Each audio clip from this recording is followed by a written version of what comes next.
Blog Talk Radio.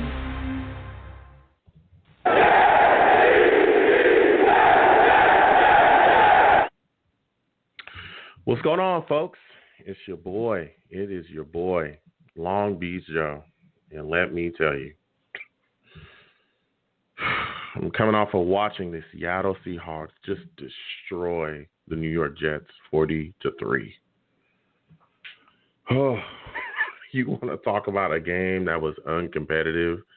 That's about as bad a game as I've seen the Jets play. I mean, we look like we did not even belong in the same stadium as that football team. I mean, it's insane. Just completely insane. But we're going to go ahead and we're going to talk about that. We're going to get into it. I'm the man of the people. I'm here for the people. Let me shamelessly promote my Facebook page. Everyone go on Facebook, search The Long Beach Joe Show. Like that page. My content's up there. Go ahead and give it a listen. Message me. I'll message you right back. I love going back and forth with folks about this football team. Also, leave me some feedback. I love hearing about what you folks think I do here on The Long Beach Joe Show. So without further ado, folks, let's go ahead and get into the show. I'm fired up. I am fired up. I'm trying to be. See, we got callers on the line. I will get to every single one of you. Please be patient. I mean, after a loss like this, after watching us just get completely destroyed, you know, I couldn't wait to sit down and talk with my fellow Jets fans. I really couldn't. Salute to everybody in the chat as well, all my savages. If this is your first time listening to me on Blog Talk Radio, I also live stream while I do the show. So my chat, I call them the savages. Why? Because they're savage. Nobody's safe out here. Everybody can get it. Everybody can get it. So, you know, be careful. Tread lightly. That's what I always tell people. Tread lightly. The savages will get you, but salute to them. We'll get to them during the show as well. This Jets team is atrocious. That's the best I can say. This Jets team is atrocious. I mean, they just stink on so many levels. It's insane. It's like just when you think that they can't get worse, they do. And they look just bad. I mean, you boo them. It is what it is. Boom. You know? It's just insane. You know, the offense comes out early. The offense was terrible. It was so bad. So bad the whole game. The offensive game planning was terrible, which, again, the play calling, all of that stuff, we're very used to that being bad, but it was especially bad against the Seahawks. The first drive, you know, usually resulted in a field goal, and then after that, things just fell apart. Nothing looked good. Sam, you know, he struggled at times during the day. He had some balls dropped. Perryman dropped one. A couple other drops as well. The offensive line imploded. You know, he was getting hit from time to time. Things just offensively look so bad. We're still running Frank Gore like he's a 24-year-old running back. I can't get over that. I can't stop wondering what exactly this offensive staff sees in running Frank Gore into the ground. I don't get it. You have two young backs in Adams and Johnson who have shown you, right? Who have shown you that they have potential, that they have youthful legs, they can move, they can do things, they can make plays. We are in a full-blown rebuild, and we all know that. We all do. We know that we're not in a position right now to be competing for anything. Look at the record. We haven't won a game all season.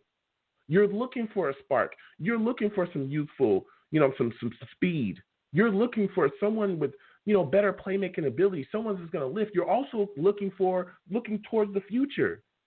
You're trying to figure out, hey, who can I build with? Who can I keep on this football team? Who's going to stay here to help me turn this roster over?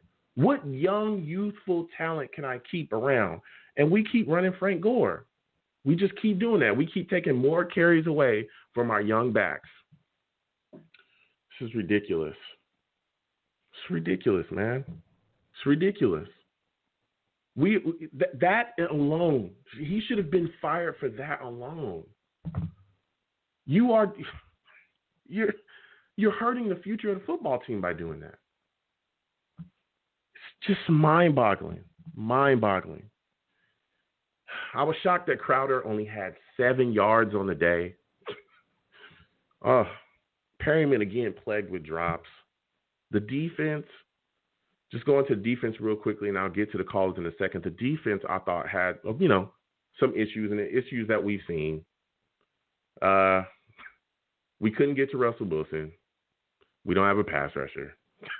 Nothing new there, right?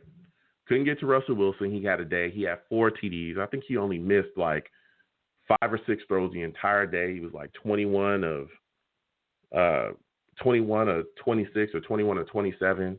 4 TDs. He had 200-plus yards.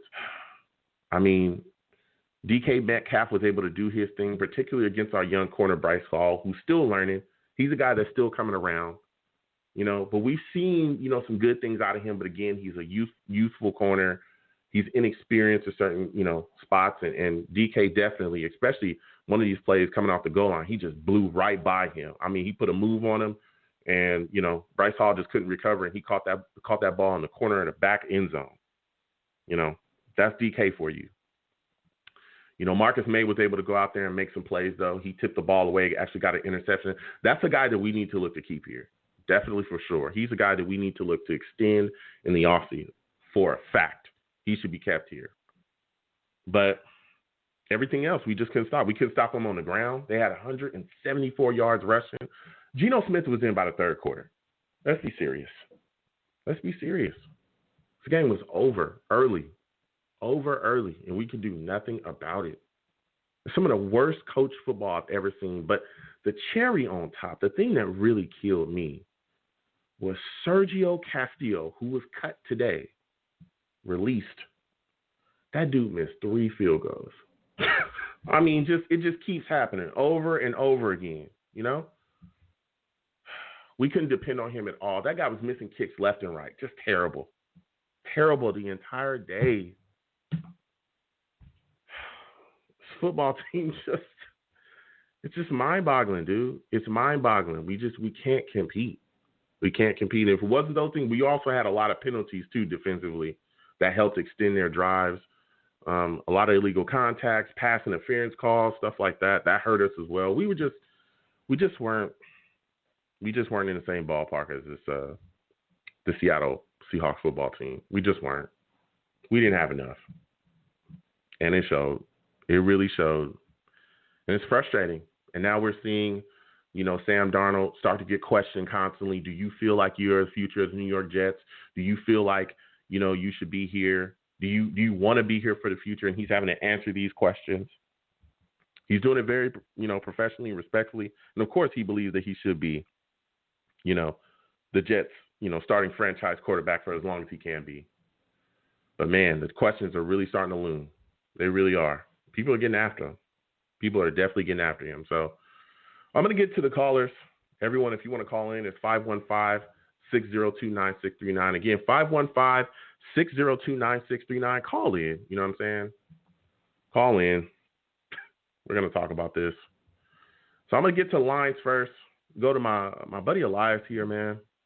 I'm going to bring Elias on. Elias, I want to talk to you about this Jets loss to the Seahawks, 40-3, man.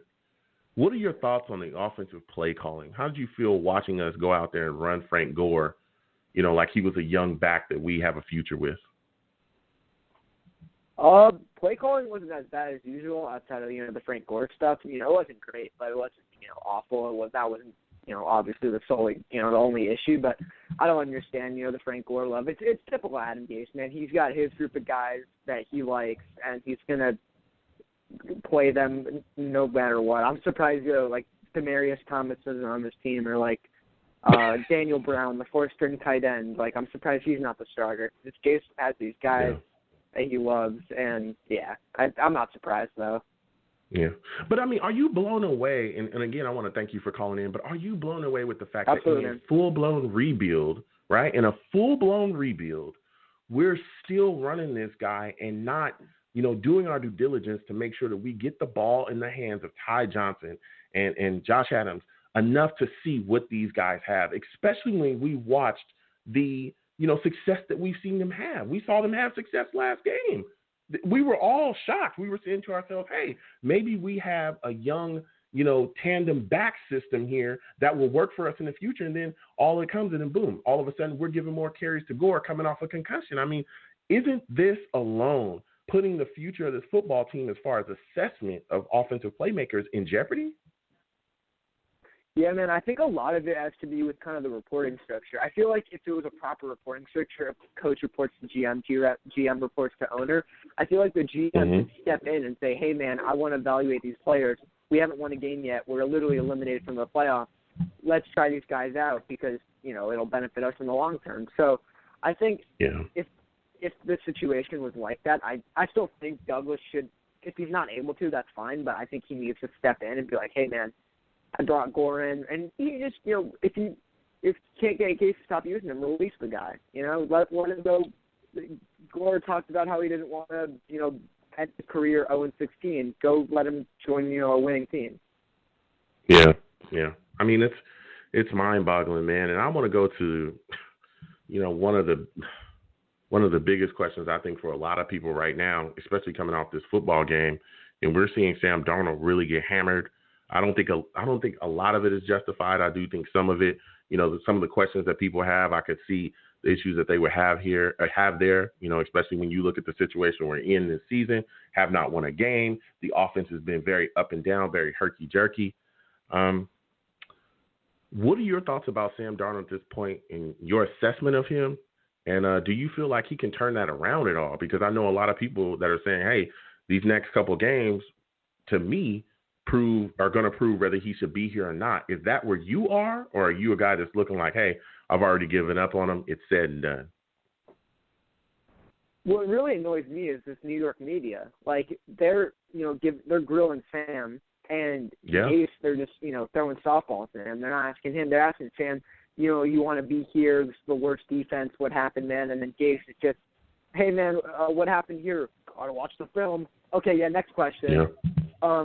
It's just, Sam, man, I like the guy, but no, I think he can thrive somewhere else. But when you got, a stud quarterback coming out this year, you gotta take him. And when you got, and I don't want to get too, into the off season, when, you got to decide Sam's fifth-year option this year, I think, it's get a new head coach in here, let him pick his guy. If he wants to roll with Sam, cool. I doubt that's going to happen, though.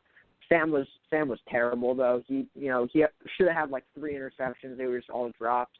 And he played against like one of the worst pass defenses in the league, and they scored 3 points, which I don't know, a lot of it's also on the kicker, but didn't score a touchdown. But I think Sam's time. I think what I want to see him go to San Francisco and then either sit for a year or sit for like half a year, and I think he could really thrive there because you put with Kyle Shanahan. That's a really good offensive mind. And a good buddy of mine is a Niners fan. I'm kind of had Sam Darnold going to the Niners for him. He's like, yeah, man, I'd be down to see that. So yeah, I want him to be happy somewhere else. So yeah. Yeah. I have yet to give up on Sam. I'm not a guy that's ready to give up on him, but I do understand the opinions of those that are. For me, I look at the situation and I say to myself, like you said as well, the offense as a whole looked really atrocious yesterday. And I'm just wondering, if we get a new coach in here, a guy that, can come in here, implement a solid system that fits his skill set and allows him to do what he does well within the offensive system, I think that's where we'll see the best out of Sam Darnold. And I think a big indicator of how important coaching is. And we talk about this constantly, and I talk about this constantly, is just looking around our division, right? If you want to see how important coaching is for a young quarterback, look no further than Josh Allen. We all, I as well, and I still kind of feel like this, but, Josh Allen this year looks like almost a different quarterback than he looked phenomenal, from the day that they drafted him, until now. Look, remember when we were talking about he's a glorified running back, he's inaccurate, all these things, and people were saying, oh, yeah, well, you can't coach that. Listen, he's accurate this year. This guy's throwing the football around. They're chucking it around out there, and he's getting it to the targets, and they're making plays offensively. They're pushing the ball down the field. We're seeing this.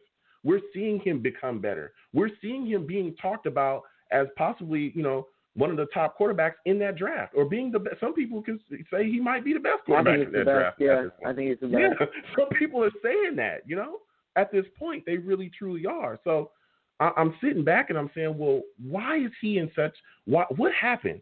Why did he ascend so much higher than the rest of these guys? And it lends back to two things.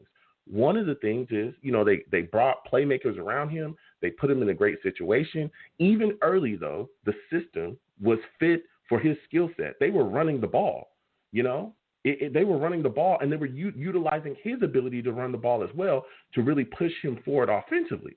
And even when he wasn't accurate, they kept working. The second thing is it wasn't just the offensive play calls, but it was also the system and the coaching. His coaching is so far superior to anything that Sam Darnold has here. Anything. And I say to myself, man, wow. I mean, hell, you look at the Patriots. The Patriots also teach you that exact same lesson. Coaching matters. Coaching matters. The reason why the Patriots have Matt Castle had a winning Super Bowls, record with them. Exactly. And they've done that because of coaching. They've been put in positions to win games, put in positions to win Super Bowls because of coaching. It's coaching every single time with them. How many times have we seen players that look good on a Patriots roster, they leave the Patriots and don't look nearly the same? Suck. Hell, there's been some players that have been good on the Patriots roster. They leave the Patriots roster and come back. They look completely different away from the Patriots. Then they come back and look exactly like they did before. I mean, what are your thoughts on all that, man? What are your thoughts on my takes on that, man? Yeah, no, it sucks for me too because I got to deal with where I live a bunch of annoying Bills fans. Oh, look, Josh Allen. I'm like, you told me he sucks. I'm like, well, yeah, he did at one point, but yeah, it just when you bring a new head coach in, I don't really see that many head coaches, especially with Lawrence coming out in this draft class, that are going to want to roll with Sam Darnold. And the last thing I want is the owners being like, oh, this is your quarterback, you have to choose him, or like this is your coordinator, you have to choose him. So I don't want to get I that's the worst thing that could happen. But coaching is probably the most having a good head coach is probably the most important position in the NFL. Like that's not on the field. Like, you see all these teams, look at the Chargers right now. That's a super talented team, but their head coach has been awful this year, and they're not winning games because of it. So, yeah, it really matters, and it sucks to see, Darnold having to learn. He had, a defensive coach and a dude who was, camping out in the mountains in his first year, and then you brought in this moron, offensive guru, and his puppet, who's the challenge flag coordinator. And then, he's just been put in a crap situation. But at this point, I think it'd be best for both to split up. That's how I feel about it. Yeah. No, yeah, it's understandable. I understand everyone. You got your favorite college team's quarterback too on your favorite team. That must be great, but that can't happen anymore. But yeah. Oh, it's tough. It's tough watching this, especially, again, like we said, with him being put in a position almost to fail. It's been just a hard watch for me. But I'm hoping we could turn it around in the future. But going to the defensive side of the football, what are your thoughts about Marcus May, Elias? Because let me tell you something. Even though the defense has been bad, at times, been very up and down, he's been one of the standout guys, almost consistently every week for us, whether it be in coverage, making plays, or even, some of the plays he's been able to come down in the box and make from time to time too. What are your thoughts about his performance in this football game against the Seahawks? Yeah, that we got to resign him. That interception was awesome, man. Like, you kind of see him as a guy, a lot of times doesn't really make too many plays. He kind of goes, invisible, but that's kind of the point of his role. It's, be that free safety, not, give up all these touchdowns and stuff. Like, I hear guys being like, oh, he only had this many. I'm like, yeah, but if you watch him, he's not getting targeted, or he's solid in coverage, and he had some success at strong safety in that Buffalo game. Kind of struggled there. Can play free safety too. He's a good veteran mentor to the super young secondary we got. Put guys in position. So yeah, no, I like Marcus May a lot. We really got to retain him. Yeah, I feel kind of the same way. When you look at this cornerback position, though, man, there's some.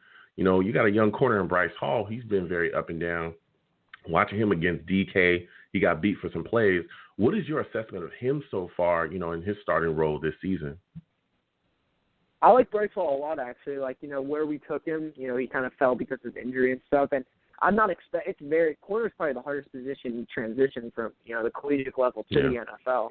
Like a lot of, Kuda, the first corner taken, he's been struggling a bit too. But the thing is, like, especially with Hall, like, missed all training camp, was hurt, missed the majority of the, the beginning of the season. So the fact that he's, being a competent corner and, like, you're seeing some flashes is exciting. I think he could be, a number 2 corner, honestly, a starter. Like, I'm not a Bless Austin guy at all, but, you get you draft or sign another quarterback, and you got Bryce Hall, and then you build some depth and keep Bless Austin as, 4th corner or something like that. And, I like Bryce Hall quite a bit. It's going to be cool seeing how many guys in this draft class become starters. Yeah. I mean, we'll see, him going forward. Again, he's so young, and he's a guy that's really just getting, after missing a couple games of the season, he's a guy that's just getting his feet underneath him. And we've seen him have some really solid games. Of course, he's going to get beat from time to time. But like you said, he's a young corner that's definitely growing within the system. But then you look at the situation that we have.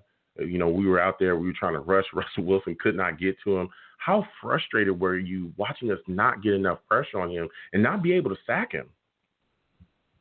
Yeah, luckily, I think this is a pretty simple fix. Well, not, I'm saying it's a simple fix because we need an edge rusher, how we haven't had one in like 15 years. But but our defensive line can get pressure. We just need to get those edge guys, get to the quarterback. We can't just, rely on blitzing and stuff, which, the Raider game made it pretty clear. But, yeah, Russell Wilson, he's also a super mobile quarterback, so you never really expect to, see him get sacked so much. But yeah, getting that edge rusher is really important because I like our defensive front. Quinn Williams is a stud.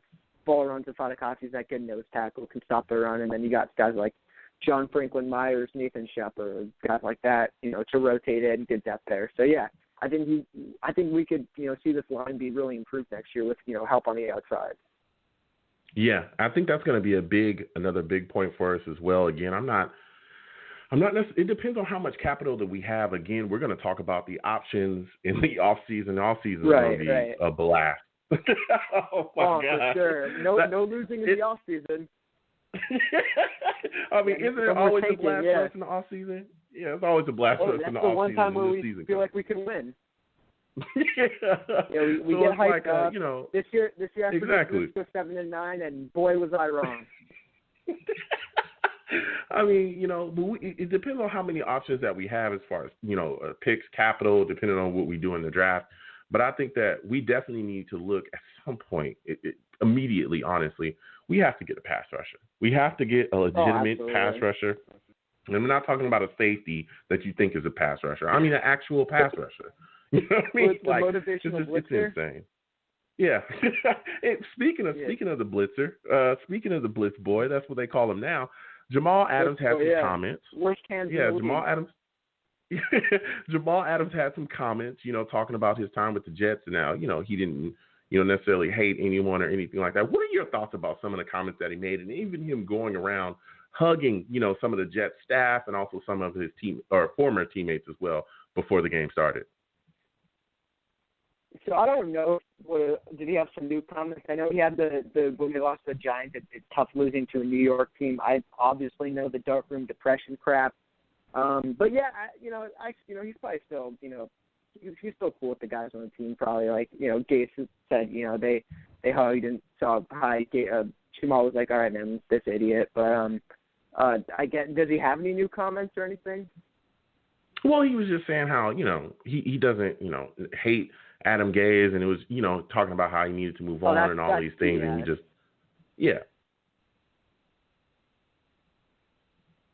so those things, that's kind of what he said there. But, I looked at it like, hey, it is what it is. Go ahead. Oh, yeah, nothing, man. Keep going. Yeah, it kind of is what it is there. The way that he, to me, kind of got his way out of here, I thought was out of control. I never had an issue with him as far as wanting to leave, but just the things that he was doing, I think, really upset me. But another thing that upset me in this football game as well was Sergio Castillo, who's released today. What are your thoughts about all the kicks that he missed and just how he looked before we let him go? Man, it was a rough day for kickers that day because I don't know if you know, the Vikings kicker also missed all of his kicks and stuff. But those first couple of games, Sergio Castillo, I remember we were like, yo, Sergio Castillo, because he came in when Ficken got hurt, and then he was playing well, and we're like, Castillo, and then Ficken came back, was horrible. We're like, oh, screw Ficken, we need Castillo, and then he comes back, and he's wow, he's bad. But another position, I feel like I say this with everything. Oh yeah, it wasn't very good. We can always address it this off season. But kicker's definitely my lower end, but you still need a kicker. Yeah. I mean, what a day, man! Watching him miss all those kicks, and then watching, the Seahawks kicker, who used to be our kicker, who was pretty solid with us. Of course, Mac let him go. Just like he let go some other guys as well. I remember he let go one of our kick returners. Yeah, he let go one of our kick returners Andre as Roberts, well. Yeah. Yep, he let him go, and we've been struggling ever since to find it. Even though in this game, I thought Ballantyne had some really solid kick returns too. That big and I think he's a guy that we could keep for the future too as well. Do you think that? Yeah, special teams is kind of, this year they've been kind of cycling guys in. I remember Ashton Davis coming out of the draft. They kind of hyped him up as a really good special team player. But hey, man, if you got some speed and you break tackles, I don't really care. Like, I'm not gonna go seek out a player just to be a kick returner. If you could, Ballantyne was a corner or something. So if you can be a kick returner and a corner and he costs nothing, then yeah, of course. Yeah. I mean, it is what it is, man. It's tough watching this team go out there and be as uncompetitive as we've been. I mean, it sucks. It sucks. And this game to me it hurt. This game hurt to me. And, if we're going to lose, I don't necessarily have a problem with that. I understand we're not ready right now. But to go out there and just get thrashed, I want it to be watchable. That just, I mean, I was tuning out by the third quarter. Yeah. Yeah, that's what a lot of people said. Yeah, they were just done and kind of turned the game off early. I'm a glutton for punishment, so I'll watch I'll watch my team all the way through. But it was tough, bro. It was tough. But Elias, I got to get back to the rest of these callers, man. I want to thank you for calling in, my friend. I can't wait to hear from you next time I have a show. Absolutely, man. Thanks for doing the show again. All right, you have a good one. Good night. You too. Let me tell you something. Elias calling in with fire, man. Elias calling in with fire again.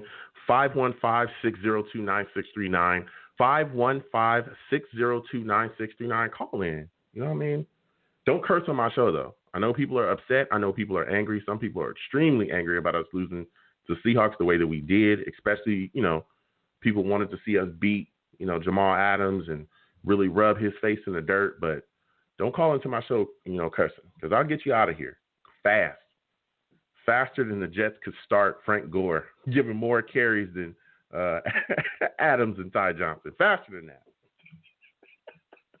Faster than Adam Gase can put together a horrific game plan. That's fast. That's fast. So before I get to the callers, I'm going to get to callers in just a second. I'm going to go to the chat. My guys in the chat, the savages, all right? That's what I call them. You know what I'm saying? They get savage. Some guys going off in there. So, we got to talk to them as well. Venom G's in the chat. Yo, salute to you, Venom G's.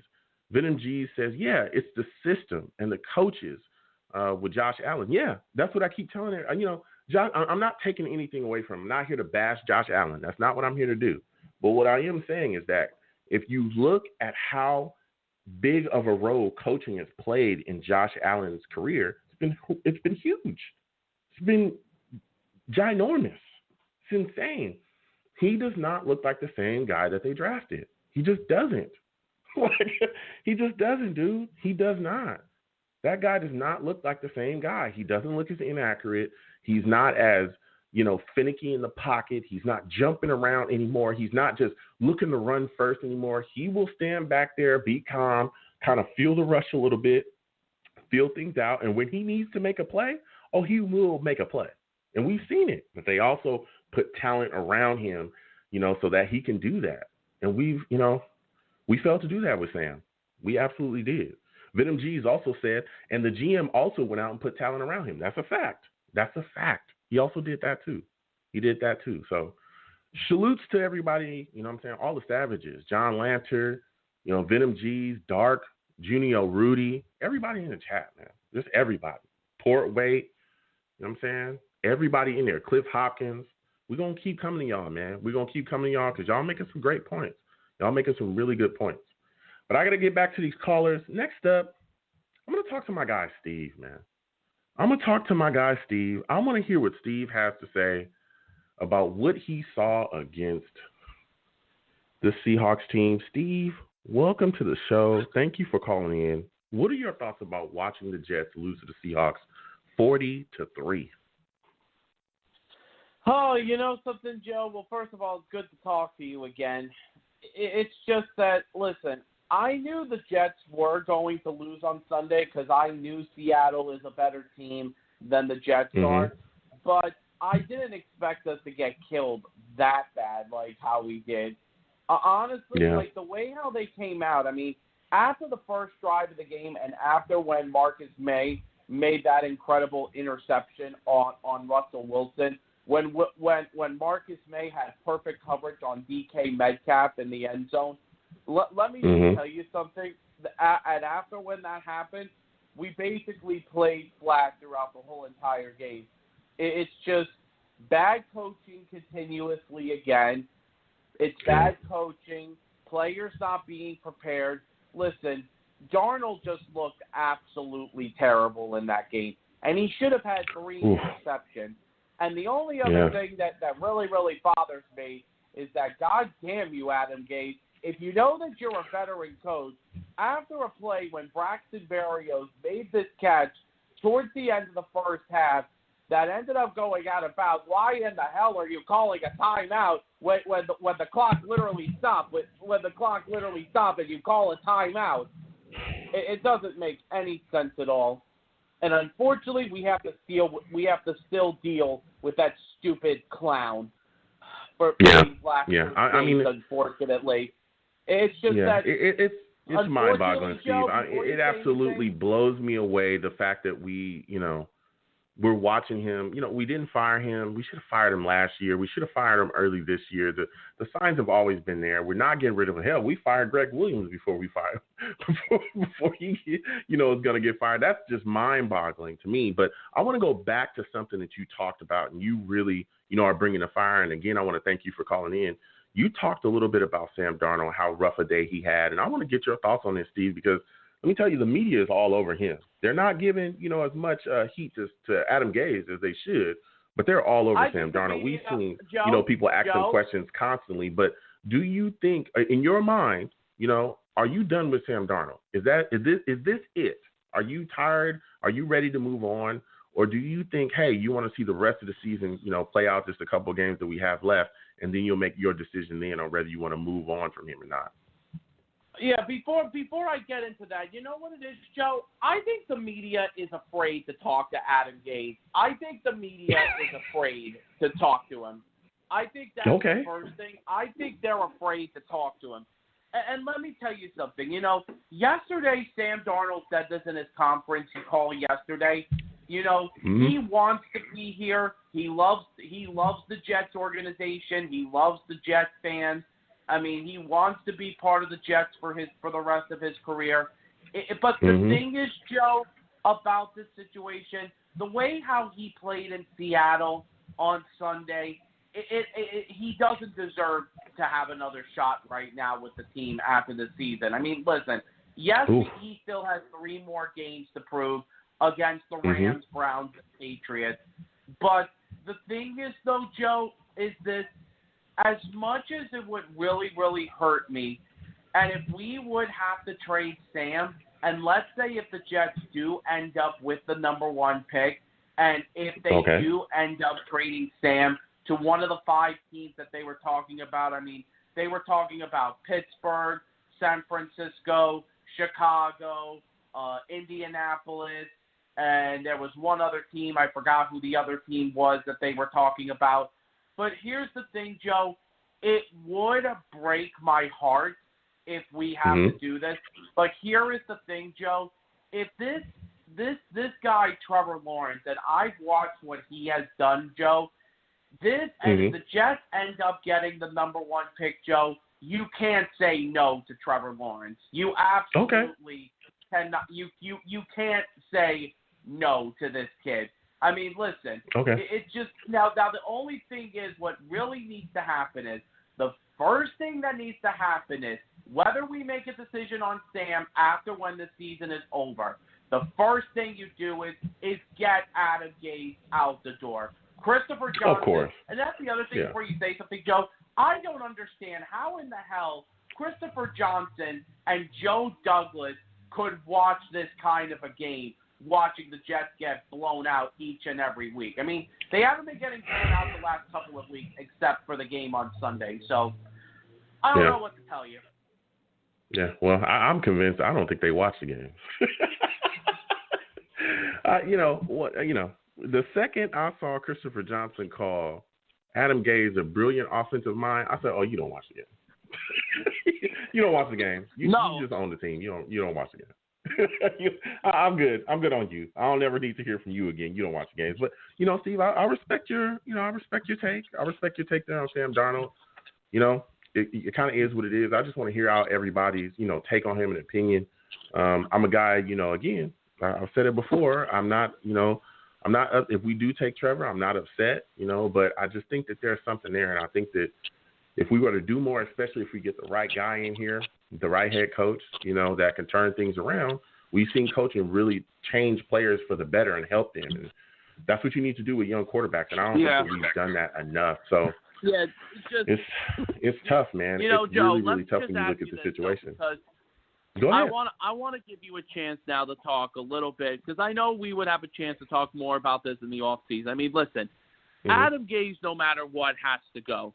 But when he does go, here is my next question to you. Now, I know we spoke about this one time a couple of shows ago, but I wanted to give you just a little bit of a thing about guys who are head coaching candidates for next year. Now, I know we spoke about Eric Bieniemy because I know that listen, that's the guy who Jet fans really want to be the next coach. He would be one of the people next. You want my opinion on the next head coach? If Eric Bieniemy doesn't become available, the one guy I would love the Jets to get is Arthur Smith from Tennessee. Because, Joe, let me tell you something about Arthur Smith. The way how he changed Ryan Tannehill's career after when Ryan Tannehill was in Miami, and look at what he's done with Tennessee. If you look at what he is doing with Tennessee, he really revamped his career. I am telling you, Arthur Smith, I think, is one person you need to get into this office. Talk, Steve. I've talked about that. I literally brought that up. That was one of my points, and it's a great take that you have right there. I said some of the same exact things. I said, the next coach, and again, we'll talk about this a lot more, especially in the offseason, especially after Gase is fired, which he should be fired immediately after the season is done. No, because I've talked about Arthur Smith. I've talked about other coordinators as well that have worked with, either young quarterbacks or, rehabbing or revamping a quarterback that people thought, was said and done in Ryan Tannehill. So I've definitely talked about that, and that's a great take there, Steve. That's a great take. But I want to go to the defensive side of the football with you really, really quickly before I let you go. But what are your thoughts about Marcus May? Is he a guy that we should, immediately be trying to re-sign and extend to stay here? He is the one person that I think deserves a contract extension. And, he's not very cocky like Jamal Adams is. Let me tell you something. Marcus May is one of the leaders on that team. Ever since after Jamal Adams left the team, he has really, really, really revamped as a leader. He really, really has. His game planning is terrific. There are times where I felt that he's been the best defensive player that we've had this year. I mean, it's him and Quentin Williams who have been the best defensive players. And the thing is, here's the thing about the defense. I don't think our defense is terrible. I mean, listen, there are some things we do need to work on.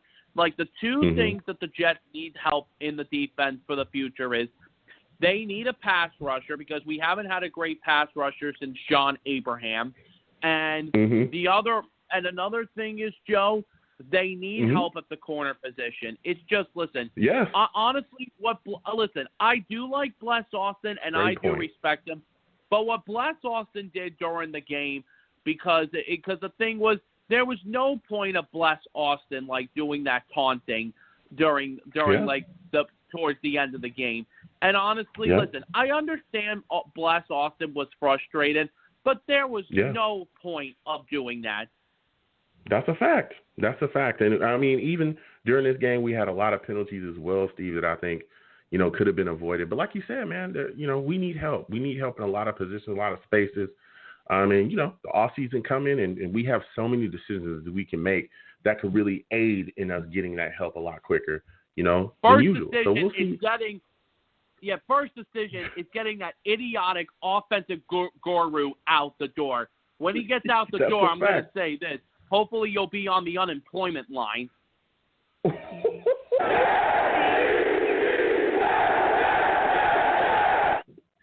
Steve coming with it. Listen, Steve, I want to thank you for calling in tonight. You are fired up. I loved it. I know you want Gaze out of here. I do as well. You have a good night, my man. I want to thank you for calling in. Thank you, Joe. Have a good night, man. Go Jets. All right. Good night, man. Woo, Steve calling in. He said, listen, when he does get fired, I'm going to tell you, good luck on the unemployment line. Ooh, Steve, bringing the fire. That's tough. That's tough. That is tough. I'm going to keep going to these callers. Got quite a bit of new callers as well. Again, I want to thank everybody for calling in. Do not curse on my show. I know it's frustrating. You know what I'm saying? I really, really do. I know it sucks being a fan of this football team at this time, but do not curse on my show. I will get you out of here. All right, I'm going to keep going with these callers. I'll come to the Savages a little bit later. 518, I'm coming directly to you. You know what I'm saying? Let me know what your thoughts is on watching the Jets lose to the Seattle Seahawks the way that we did. How are you feeling about, the way that this football team looked against the Seahawks? Oh, they were a complete disgrace. A complete disgrace. Yeah. I am so tired of Adam Davis just pawning off all the blame on everybody else when clearly the problem wasn't Greg Williams. It's clearly Adam Gase. He doesn't know how to run an offense. He probably doesn't know how to run a hot dog stand.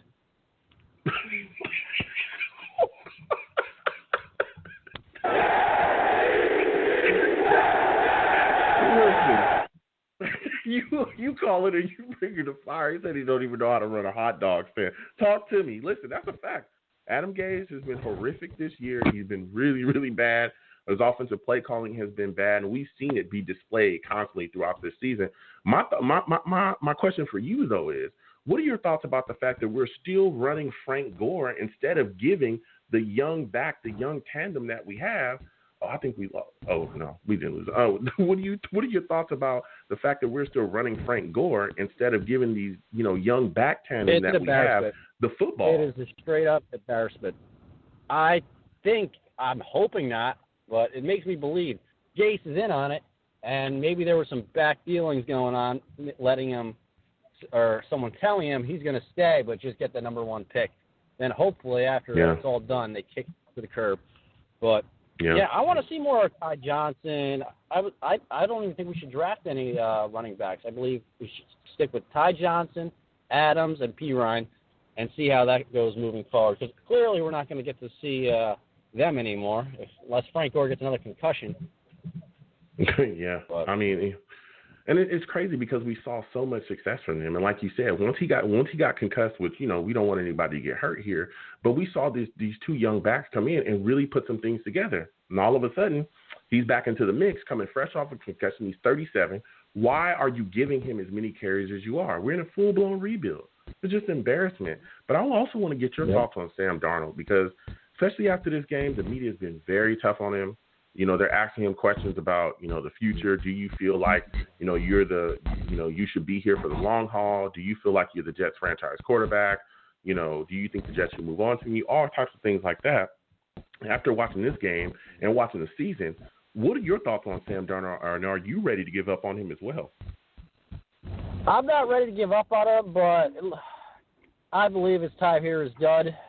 I mean, for the benefit of him, to get him into a new environment, get him away from this clown, and you know what? Hopefully he'll succeed somewhere else, but what I would like to do if we end up with the number one pick is I'd like to trade down multiple times, stay within the top 5, of course, and get a nice blue chip kind of player, but I don't think that'll happen because the assets we could get for that number one pick, we could probably be in playoff contention within 2 years, especially with all the capital we have Yeah, that's one of my takes as well that I've talked about, and I don't want to go too deep because again the off season is coming, and I'll talk about that during the off season. But you talked about trading down and staying probably in that top 5 and getting a blue chip player. So what are you doing at quarterback? Does that mean you want to keep Sam Darnold and see what he can do with the next coach, or are you just trading down and how are you feeling that quarterback role if you're letting him go? I would like to keep Darnold at draft. What's that at quarterback? Not the top 3. Smith or something, I believe his name was. I don't remember his name, but yeah, if we could draft another quarterback down in the depending on the capital we could get. But yeah, I would like to get a quarterback and have them compete for the job. And what's going on with Clark? He's been active, but he's not playing. What is this crap? Yeah, that was something that we were going to definitely talk about as well. And we've been talking about this constantly, especially with the young guys being shown. Bryce Hall finally, being put out there as well after we got rid, after we moved on from the corners that we had, and he's being shown. We're seeing young guys being moved around as well. Clark is a guy that we're all looking for too. I know some people are even screaming for Morgan at this point. They want to see him as well, just to see what we can get out of these young guys. But I don't know what's going on with Clark. I don't know why he's not being put out there. I don't understand why we're not seeing him in the lineup, especially with our offensive line changing the way that it has. I mean, look, we had Andrews in the starting lineup this week. We've seen, even when Alex Lewis was healthy, we saw him struggle. We've seen, our offensive line at various points struggle. Van Roten, when he was healthy, he was struggling as well, too, before he went to the IR. So I don't understand why we haven't seen Clark at all. I'm hoping at some point this season we see that kid and see what he has to give us. I mean, I don't know what's going on there, but you've got to put him out there on the field. But I want to go to the defensive side of the football with you, my last question with you before I let you go. What are your thoughts about Marcus Maye, man? I'm looking at him, and I'm seeing a guy that I think that we should extend immediately to keep him here for some time. How do you feel about him, and what is your assessment of him this football season, and is he a guy that you'd like to see the Jets re-sign? Oh, yeah. Oh, without a doubt, I would like to extend Marcus Maye. He's been through the ups and the downs, which are not many ups, but you know what? He could hold his own. He's a great leader, and I believe he should be going to the Pro Bowl, to be honest with you, but that's more of a popularity contest than anything. But, yeah, we definitely need to re-sign him. Not give him the Jamal Adams type deal, but I kind of wish we'd trade him to Dallas, though. Well, it kind of is what it is there, man. Listen, I want to thank you for calling in, my friend. It was great to speak with you. Next time I have a show, I want to hear from you, man. I want to hear from you. You are a heck of a caller, and you know your stuff. All right, yep. My name is Big Green, so look out for my calls. Absolutely. Big Green, you have a good night, all right? You too. Bye-bye. All right, peace. Ooh, listen, Big Green calling in, okay? Calling in and giving us fire. He gave us absolute fire right there. I loved it. Absolutely love it. I'm going to keep going to the line tonight. We're going to talk about this loss, man. It's tough. It's tough. Especially, a lot of people, again, everybody's questioning Sam Darnold. Everybody wants to know, hey, what's going on with him?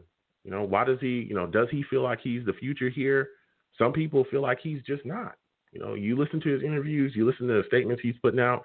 He feels like, he wants to be here, but again, he knows it's out of his hands. It's out of his hands. It's not his call, but he feels like he's the guy. So I'm going to go to the next caller. The caller coming in, 914. I want to get your thoughts on this Jets loss to the Seahawks 40-3. How are you feeling after watching this football game and watching the Jets get crushed? Hello? Hello? You're on the line? Oh, yeah, sorry, that noise about it. It's frustrating. It's infuriating, I'm sorry. You put so much time and passion into this team, but, it's just infuriating. Yeah, it is. It's extremely. It's so sad that this fact is. No, it's so sad that this is a sad but true fact that the Beatles' last live performance is newer than this team winning a Super Bowl. It's tough, man. It's tough. This team is. We're in a mess right now. We've got a lot of things going on. We haven't won a game.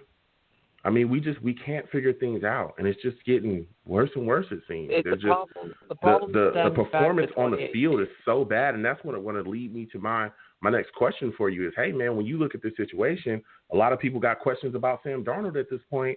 What are your thoughts on him? What is your assessment of him this season? And are you a guy that thinks, hey, I've given up on him, it's time to move on, or do you want to see the rest of this season to really make your decision? I just think it's time to go. Because I think here's the thing: if the Jets do land that first overall pick, that's going to be what draws coaches in, and the opportunity to work with a guy like Trevor Lawrence. And if you try to keep him, you're making the same mistake of what happened when we hired Adam Gase. You know, they were going to hire what's his name in Carolina, Matt Rule, but they said Matt Rule. We want they were going to hire Matt Rule. We want you to work with X coordinator, and he's like, no, I want to work with my guys. And, of course, what happens when you try to force something onto a coach he doesn't want, he says no, and then you're forced to settle for someone. And the last thing the Jets need to do right now is settle for a head coach because you're making the same mistake twice. Well, I hear what you're saying there, but I think Matt Rule is more of the issue where we were telling him we were going to pick his coordinators, and he was like, no. When you look at that situation, of course, a head coach coming in, he wants to work with guys that he trusts. He wants to work with guys that he gets along with. It's a lot that goes into coaching. But I think that it'll be a little bit easier to sell a coach on working with a young quarterback that clearly has not been coached correctly, that clearly is being put in situations that, you know, are not going to be fair for him at all. You know, put in a situation where he can't succeed almost, especially with the style or level of play calling that we've seen so far. So I think you could sell a coach on a little bit on that more than you can sell him on, you know, picking his coordinators from him. But I hear your takes there, and I understand. I understand a lot of fans are ready to move on from Sam Darnold. I get it, especially with it looking like for sure we're going to have the number one pick because, you know, a lot of people saying that we're not going to win one game this season. You know, so it is what it is there. I don't think winning a game. I don't think. I know some people are thinking Bill will throw the game to stick it to the Jets. But I think because he's trying to chase Shula's all-time win total of 347, that he won't throw the game. Well, you know, I don't know about. This is just frustrating. I don't know about. You know, it's frustrating. It's just all frustrating because of, you know, Christopher Johnson's indecisiveness. You know, instead of cleaning house in 2018 like he should have, you That's a fact. do a hack job. And this is what you end up with. You end up with the anti-coach. That's a fact. You end up with the anti-coach, and the fact that to call Adam Gase an offensive genius is like calling Domino's. Fine example of the Neapolitan pizza craft. You know, that all of that. You know, again, like you said as well, he should have cleaned house. He should have got rid of him. He should have got rid of Bowles and Maccagnan immediately after that season. Even keeping Maccagnan around was one of the worst decisions the Jets made because you allowed a guy that you knew was not good at making decisions for your franchise to literally tie up capital and continue to make decisions for your franchise's future, even though he wasn't going to be there. I mean, that's just idiotic stuff. I mean, just completely ridiculous. You know, the Johnsons are what the Johnsons are, and that's why we are where we are. You know, to be honest, because we're ran so piss poorly. I mean, it's mind-blowing. But my final question for you before I let you go, I got quite a bit of callers on the line. Again, everyone, please be patient. I'll get to everybody tonight. But I want to get your thoughts on the assessment of the young Bryce Hall. You know, a young corner that we got. The guy's going out there. He's playing hard. I know some people are kind of not banging on him, but they want to see him, you know, play a little bit better, a little bit cleaner, a little bit more, you know, sooner. But what is your assessment of him so far in his play? And do you think he's a guy that maybe we could look at counting on as a number 2 corner or, hell, maybe even number 1 corner if you feel strongly about him next year? Well, I think, you know, he's shown plenty of promise. And, you know, when you consider the fact that, you know, had he come out the year earlier, he would have probably been a day 2 pick in the second round, you know. And, you know, of course, the injury is what dropped him all the way to 5. So the potential is there. You know, he was that highly thought of at one point. So I really have a lot of faith in him going forward to be at least a number 2 corner. And I really like his game. You know, he's young. You know, it takes some time to adjust to to the NFL, you know. But given time, and I think with the right coaching next year, we can see a lot more out of him. Yeah. I mean, like you said, man, I agree with your take right there. That was a great take. Listen, I want to thank you for calling in, my friend. It was great to speak to you tonight. Next time I do a show, man, I want to hear from you. You were a heck of a caller, and you know your stuff. Oh, yeah, well, this is Vinny from Peekskill, New York, the original home of the New York Jets. Yeah, absolutely. All right, you have a good night, Vinny. All right. Peace. Whew, let me tell you, Vinny called in, and Vinny spit that fire. Let me tell you, Vinny spit that fire. He knew what he was talking about, my friend. He knew what he was talking about. A lot of great takes. I understand a lot of people are, ready to move on from Sam Darnold. I get it. I get it. Especially when you look at the way that the Jets offense has looked. But, we just got to keep going. So I'm going to keep hitting these lines. Next up, I'm going to go to Sean. I know he already ready. You know how Sean do when he calls in, bro. I don't know if y'all know, but Sean, that's a wild boy. I ain't going to lie to you. After Sean, I'm going to come to 862. You know what I'm saying? We're going to come to you. Salute to the Savages in the chat. I'll be with y'all in a second, but I got to get to my guy, Sean, man. Listen, Sean. Sean's calling in. You already know Sean's ready. He ready to go. Yeah. Sean, thank you for calling in, first off. Second off, give me your thoughts about watching this Jets team lose to the Seahawks 40-3. Woo. I had to keep flipping the channels back and forth. I was disgusted by it. It was terrible. It was terrible. I was like, it was even worse when you watch the kicker miss 3 field goals. He missed 3 field. How do you miss 3 field goals? How? What are we doing? And they were all makeable. They were all, from yeah. It's just mind blowing. At what point do you even try the punter at kicker? This is ridiculous. This is just, I don't know. This coaching staff needs to go. When we were talking about Sam Darnold, and I know I was listening when you were saying about everybody wanting Sam Darnold to go, and my take was, Sam Darnold to leave. I honestly think it's some players are able to come out of college and they don't need that much coaching because they just have that talent, that raw talent. With Sam Darnold, he needs a little bit of coaching. I feel like he is a good quarterback. He just needs good coaching, and he made a mistake of. Sean, listen, and I hear you. I hear you. But here's the deal. Every quarterback needs coaching. I don't think there's any college quarterback that comes out of – it may not seem like that because some quarterbacks just ascend because their coaching is so good. But every quarterback needs coaching. Everyone loves Aaron Rodgers. Let me tell you, I love Aaron Rodgers. Like, I love Aaron Rodgers. He was at Cal. Like, that guy was phenomenal. But Aaron Rodgers didn't get picked number 1 in the draft. He was lower than that, right? He goes – I remember that draft like it was yesterday. I remember people saying that there was not a franchise quarterback in that draft. I remember that. And I remember that when the Packers took him, he was in there. He worked with Mike McCarthy was there, working with him at a point in time and helped him ascend. He fixed his mechanics. He helped him, get his throwing motion in order. He helped his release. He became a faster thrower. Now, again, to a lot of people, that doesn't sound like much, right? That doesn't sound like anything. Oh, he just fixed his mechanics. He just, fixed his timing. Oh, he just made a faster release so he can throw quicker. In the NFL, that means everything. That means everything. Yeah. If every quarterback had great mechanics, if you could get a coach, Joe Blow could literally fix every quarterback's mechanics, fix their release timing, and also, get them to understand the game a little bit quicker and cleaner, dude, the league will be filled with unbelievably great quarterbacks. You know what I'm saying? But that's not what, sadly, and we're seeing it. That's not how it works. Oh my God, that's not how it works, right? Because this guy we got here, I don't know if he could boil water and chew gum at the same time. I mean, this guy is horrific. Like, Adam Gase is terrible. But going back is that I understand that a lot of people look at these situations. Even you look at Russell Wilson, that guy has been.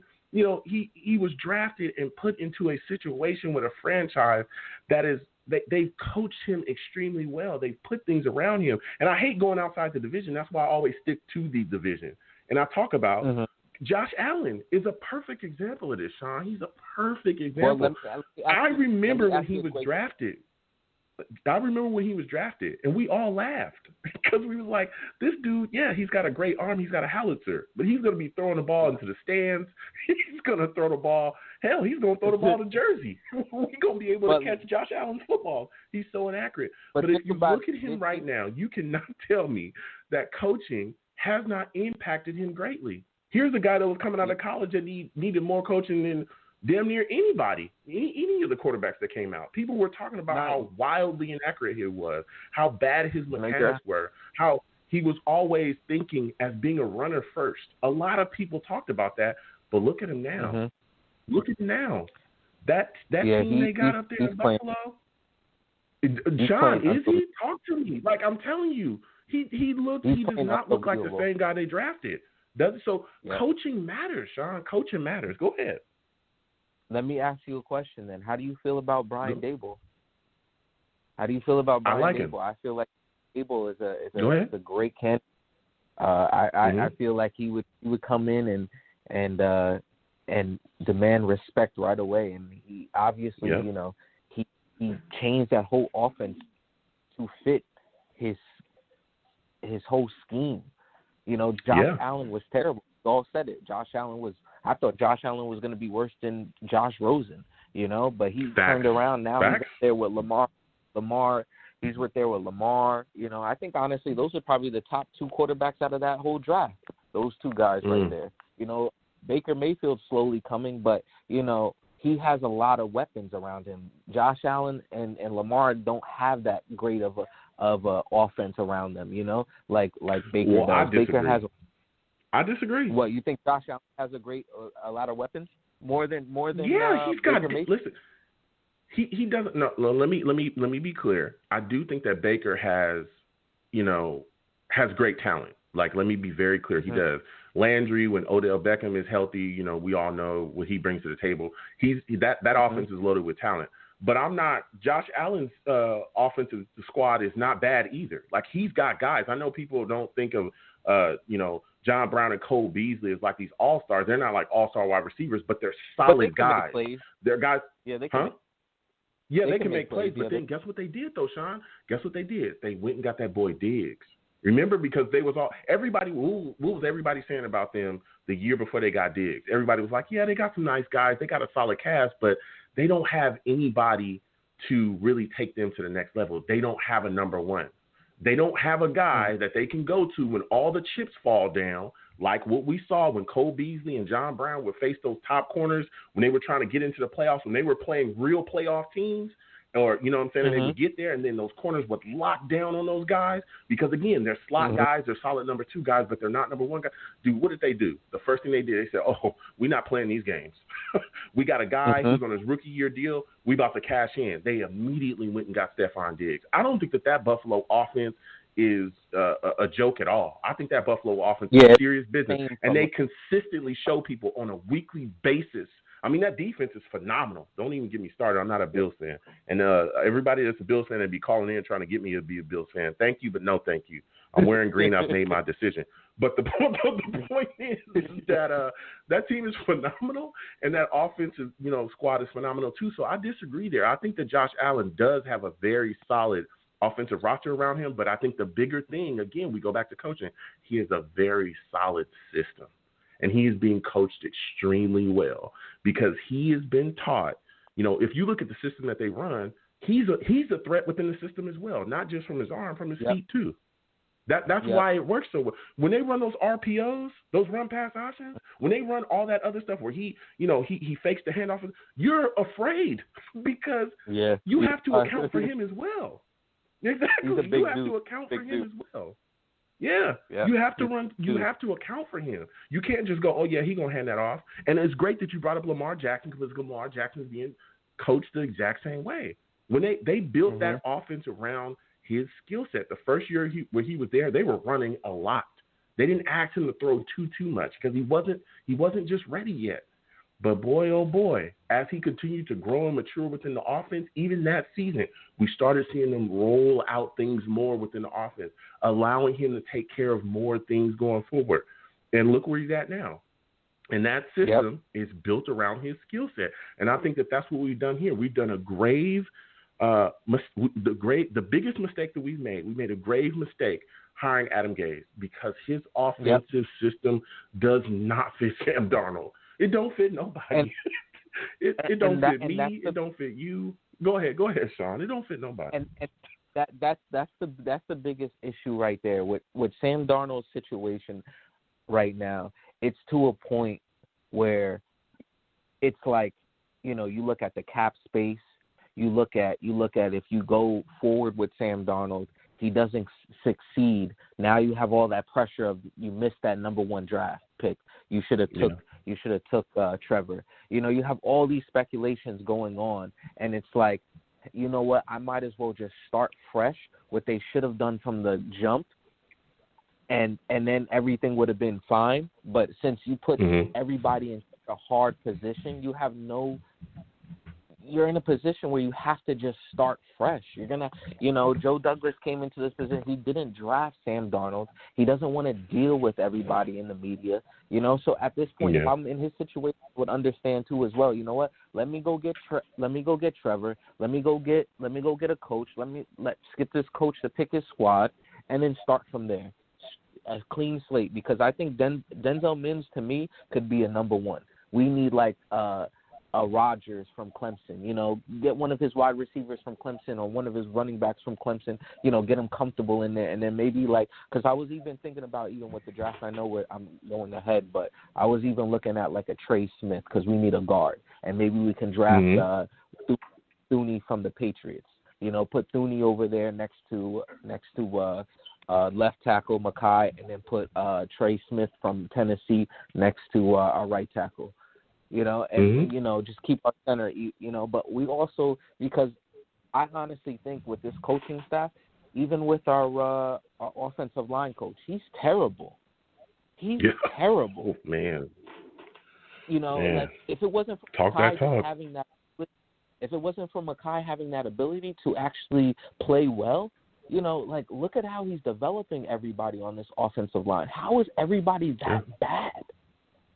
Everybody, so, and even with the cornerbacks, I see these corners. We need corners, but at the same time, they don't even go for the ball.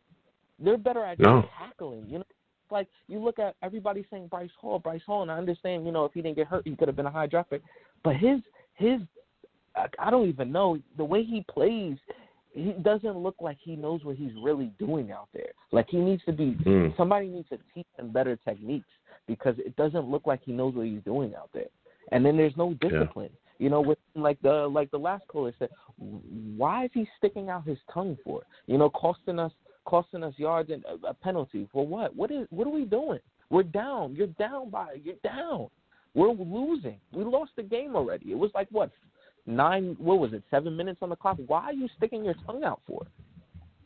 Yeah. Like, it makes no sense. Yeah. Like this, and then you see Gase just sitting on the sideline. And then when you get to these press conferences, it's like you hear the same repetitive. I have to look at the playbook. I have to look at this. I have to look at this. I have to look at that. We have to get better. What do you say to your team? I don't know.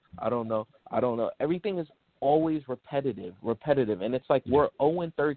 Why are we running the ball still? And what are we doing with Frank Gore, bro? You release Desir, you release all these players, but you can't release Gore. I don't get it. Why are you keeping Gore?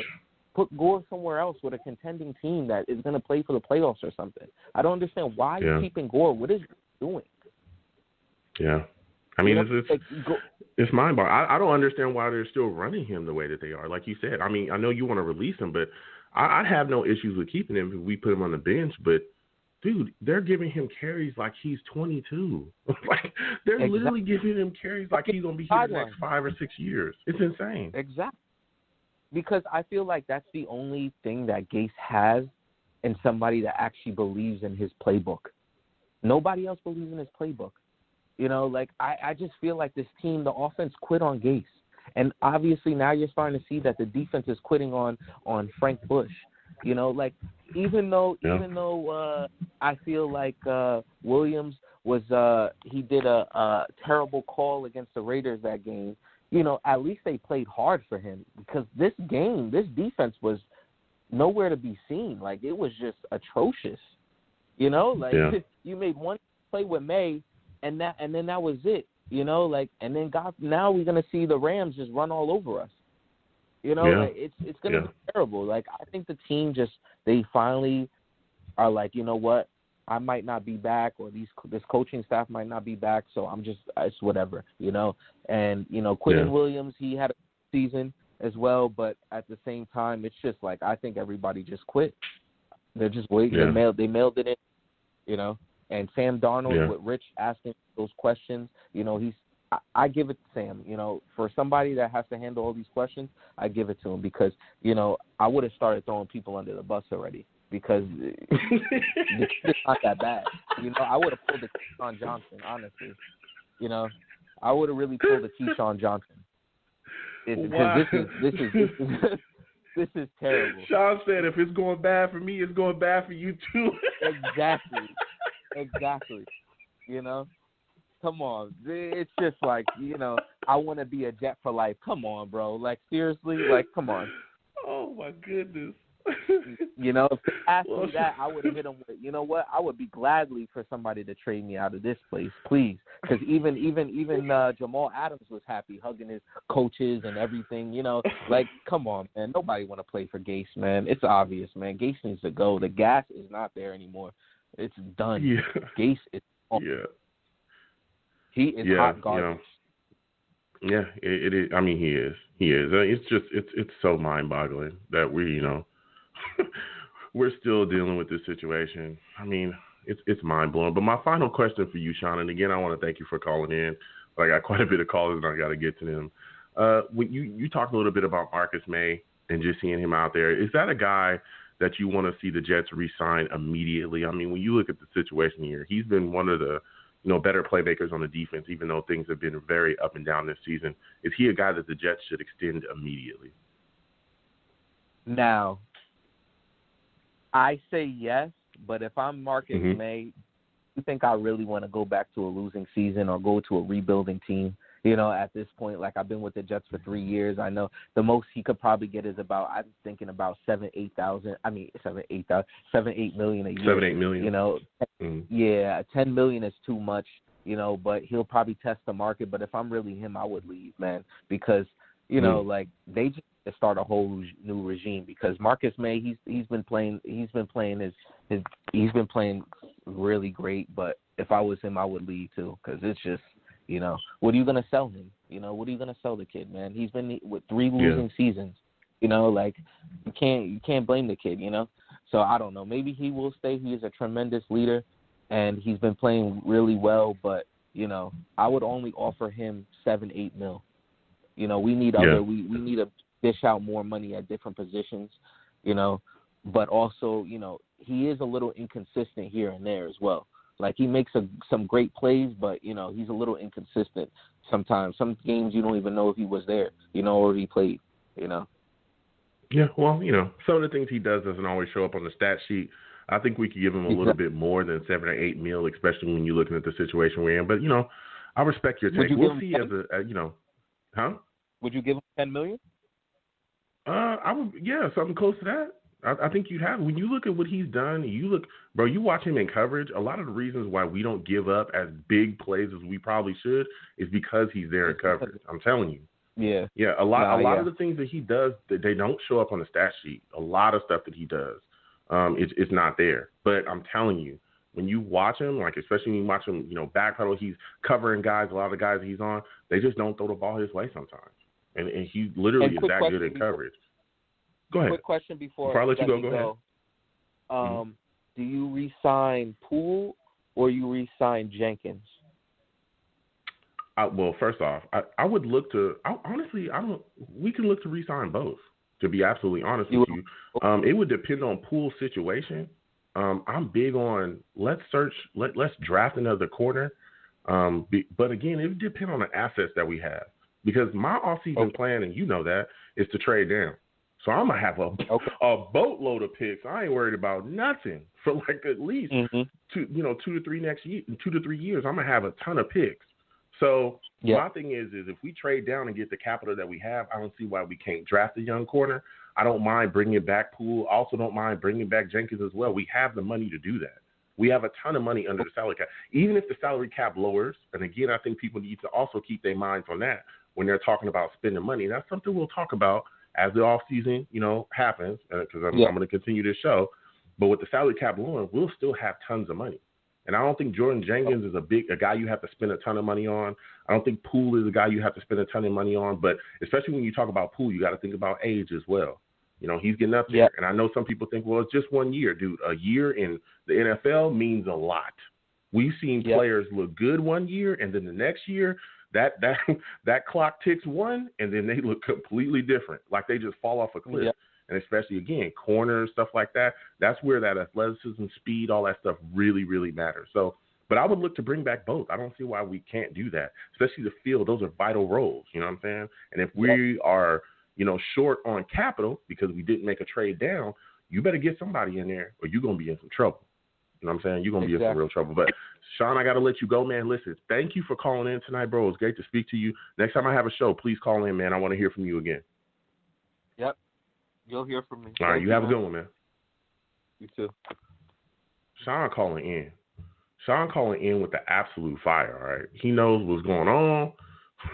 He talks his Jets, and he gives great takes. He gives absolutely great takes. I'm going to go to the Savages in the chat real quickly after I get done with that. I'm going to come back to the lines. 862, you're the next up. Portway in the chat. Yo, salute to you, Portway. Portway, full-blown Savage. Full-blown Savage. Portway says it's amazing to see what a great coaching staff means around a young quarterback. It's a fact. And I tell people this all the time. I think Jet fans have this idea of, that great quarterbacks just kind of show up and then they just do their thing. Like it's like magic. Like you just draft them and then you sprinkle a little quarterback dust on them and then they just turn into Aaron Rodgers. It's not what happens. That's not what happens. That may be what you see, but that's not what happens. That's definitely not what happens. You have to bring in a young quarterback, groom and mature them. You know what I'm saying? Great coaching happens. Great quarterbacks usually have great coaching behind them. They just don't appear. It's not magic. You have to build around them as well. You have to give them weapons. You have to give them playmakers. And we've seen that. We've seen our teams in our own division do that. We've seen the Bills do that. We've seen the Patriots do that in the past, and they were just winning, regardless of who it was they were winning with. We saw them do it with Tom Brady. We saw them do it with Matt Castle. We saw them do that with various guys. We got to do the same. Or I'm telling you, we're going to be stuck in the same situation, the same cycle.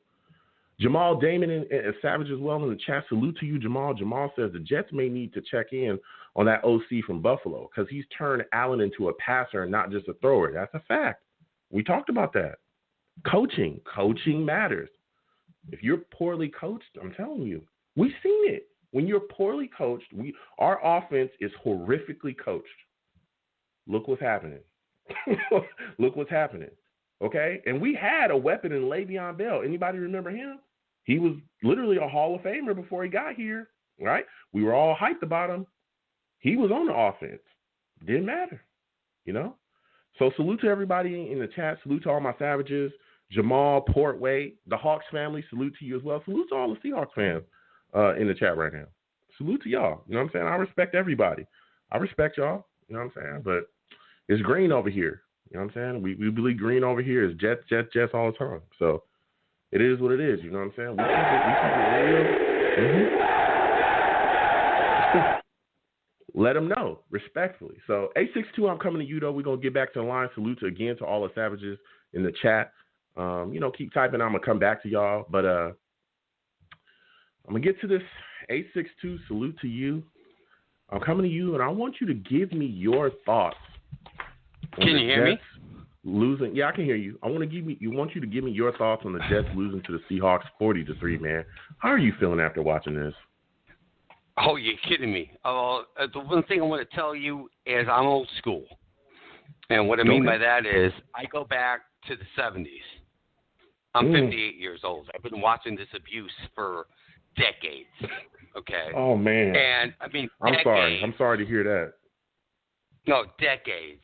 Okay. I remember when Joe Willie won. I got his uniform from a Sears store, and the part that gets to me was I had Joe Willie name it. I loved him.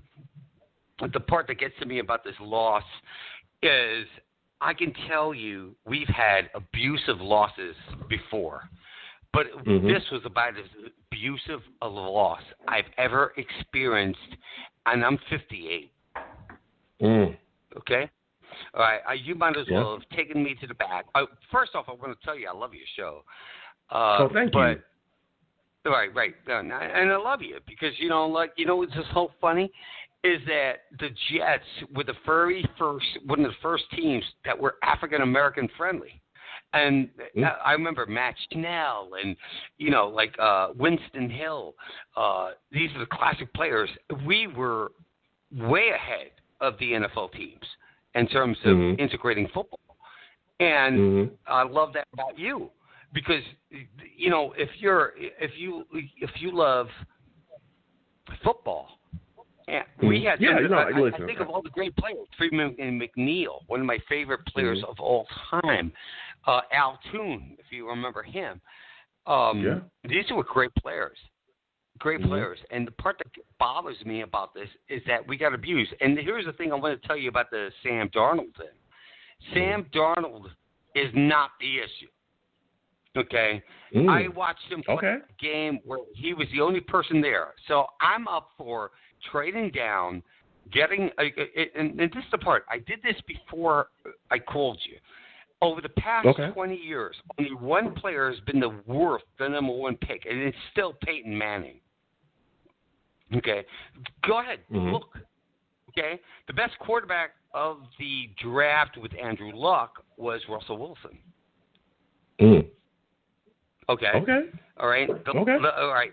The best player of the last 98, so that's 22 years ago, is Peyton Manning. He's the only one who is number one. I don't care what Trevor Lawrence or whatever. At the end of the day, if you look at it, we trade down, do a Herschel Walker thing, get like 2 number ones, 2 number twos, a number 3, and we would be there because Mekhi Becton's the best left tackle I've seen since probably D'Brickashaw. No. That's probably, and I know I'm not putting that on him. I want to be very clear, and I know you're not either. I want to be very clear to the listeners. We are not. I am not. He is not. I don't believe he is calling. Our rookie left tackle D'Brickashaw Ferguson. We're saying that he looks really good, and he is the best left tackle we've had since D'Brickashaw. That's what we're saying. But I see that he is phenomenal. Go ahead. No, I'm telling you, that's the best left tackle I've seen since Orlando Pace. Wow. Okay. Orlando. I mean, you going big. You going big. Right? I'm going big. You know what? He got me twice the other day. It ain't gonna happen again. He annihilates people. Yeah. Okay. It's everybody else that's the issue. And I've been watching.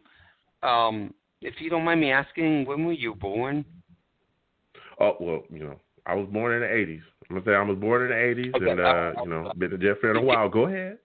All right. I met my wife in '86. Ooh, okay. So, to give you an idea, I've been watching the Jets since 1969, and I've watched the incompetence. And this is the part that bothers me. Do you know that between my birthday and 1968, at the age of 7, the Pittsburgh Steelers have had 3 head coaches? 3. And we're a revolving door here. No, I just want you to understand this. So if you're part of the Pittsburgh Steelers organization and you're a player, it doesn't matter if you're a Tony Brown. It doesn't matter if you're a Le'Veon Bell. It doesn't matter who you are. Mike Timlin's the boss. Yeah. And that's the problem. Like, I'll give you an example. Rex Ryan should never have been fired. Okay. In fact, Eric Mangini should never have been, and Todd Bowles should never have been fired at that point. Herman Edwards should never have been fired, because at the end of the day, when you have players that know they're going to outlast the coach, that's what you have, and that's what we have right here. Yeah.